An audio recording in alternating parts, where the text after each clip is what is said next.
वापस से 18th को उसने उसके पहले उसने 14-15 को ही उसने चेतन नाम का उसका जो फ्रेंड था उससे केतन के फ़ोन पे बात करा के इंट्रो करा दिया।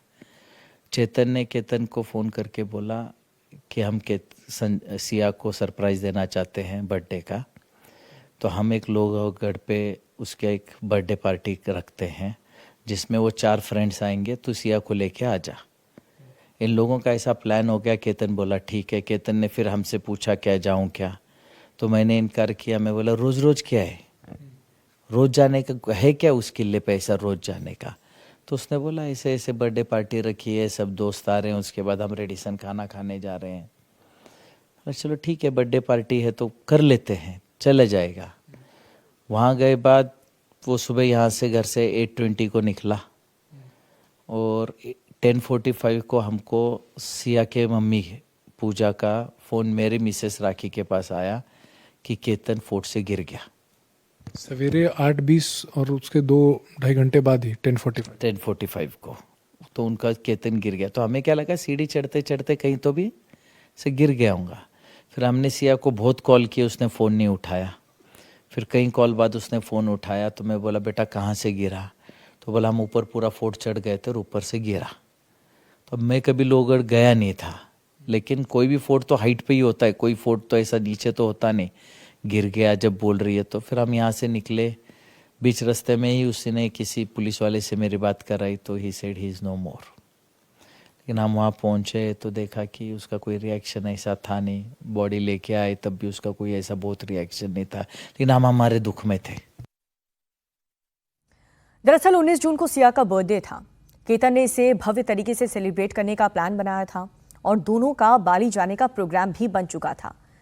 तैयारी पूरी भी हो चुकी थी, लेकिन ऐन मौके पर ट्रिप कैंसिल हो गई और वजह बताई जा रही है कि रास्ते में जिस होटल में ये दोनों नाश्ता करने के लिए रुके हुए थे वहां पर पासपोर्ट फाड़ कर फेंक दिया गया जिससे बाली ना जा सके और फिर दोनों लोहागढ़ चले गए थे। जब सगाई हुई आपके बेटे और सिया की, उसके बाद से क्या सिया का घर में आना जाना था आपके फैमिली के साथ, क्या मेल जोल थे उसके? हाँ बोल 2-3 बार आई ना घर पे, आए 2-3 बार घर पे भी आए, 2-3 बार हम लोग डिनर पे भी मिले, तो हम लोग शॉपिंग के लिए भी गए, ऐसे तो हम लोग मिले तो हमको अच्छा लगा। तो इस तरीके का कोई लगा कि व्यवहार किस तरीके से क्रिमिनल माइंड की लड़कियों से? मैं तो कितने डेली फ़ोन पे भी बात करने की उससे, तो कभी नहीं लगा, कभी नहीं लगा। उसकी फैमिली का भी हमको कभी नहीं लगा, बैकग्राउंड कभी ऐसे लगा नहीं। इस शादी जो थी वो आप लोगों ने अप्रोच करके फिक्स कराई थी या उनके तरफ से अप्रोच हुआ था? उनकी तरफ से आया था, रिश्ता उनकी तरफ से आया था। नहीं, मेरे बेटे को इंसाफ चाहिए। आज मेरा बेटा खोया है, मेरा बच्चा खोया है, बस मेरे बेटे को मेरे को इंसाफ चाहिए मेरे बेटे के लिए, क्योंकि मैं अभी 26 साल का लड़का, मेरे को एक लड़का एक लड़की है, लड़की मेरी छोटी है। आज मेरे बेटे के लिए मुझे इंसाफ चाहिए, ये रहा मेरा बेटा। उधर पुलिस इस पूरे मामले में सिया के कॉल डिटेल की जांच कर चुकी थी।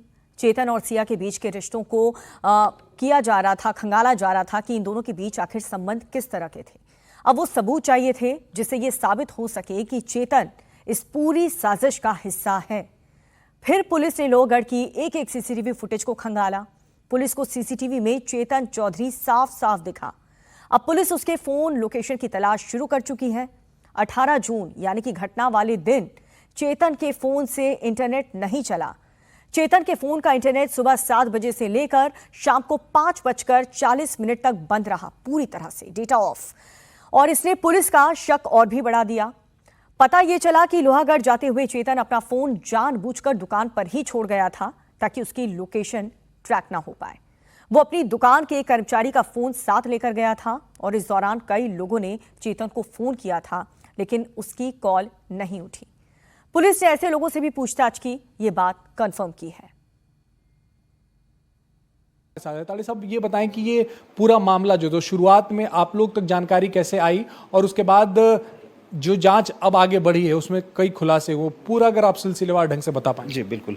18 तारीख को हमारे यहाँ पे रिपोर्ट हुआ था कि 2 पर्यटक आए थे, उनमें से एक लड़का गिर गया और उसका डेथ हुआ है।